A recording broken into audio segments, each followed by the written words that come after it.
ప్రముఖ టాలీవుడ్ నిర్మాత అల్లు అరవింద్కు ఈడీ అధికారులు ఊహించని షాక్ ఇచ్చారు.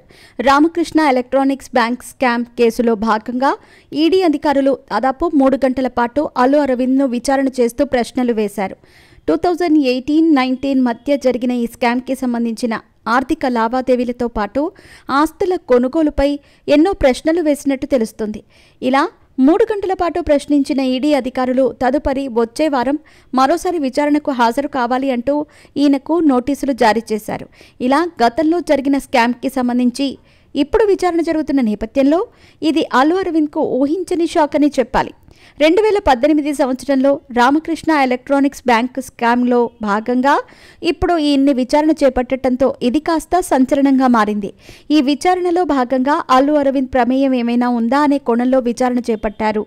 మరి ఈ విచారణలో భాగంగా అల్లు అరవింద్ ఏం సమాధానాలు ఇచ్చారనేది తెలియాల్సి ఉంది. ఇక తదుపరి విచారణకు కూడా హాజరు కావాల్సిందే అంటూ ఈడీ అధికారులు నోటీసులు జారీ చేశారు. మరి ఈ బ్యాంక్ స్కామ్కి సంబంధించి మరిన్ని పూర్తి వివరాలు తెలియాల్సి ఉంది.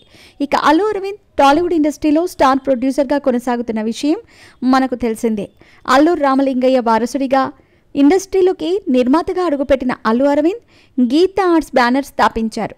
ఇలా గీతా ఆర్ట్స్ బ్యానర్పై ఈయన ఎన్నో అద్భుతమైన సినిమాలను నిర్మిస్తూ ఇండస్ట్రీలో టాప్ ప్రొడ్యూసర్లలో ఒకరిగా కొనసాగుతున్నారు.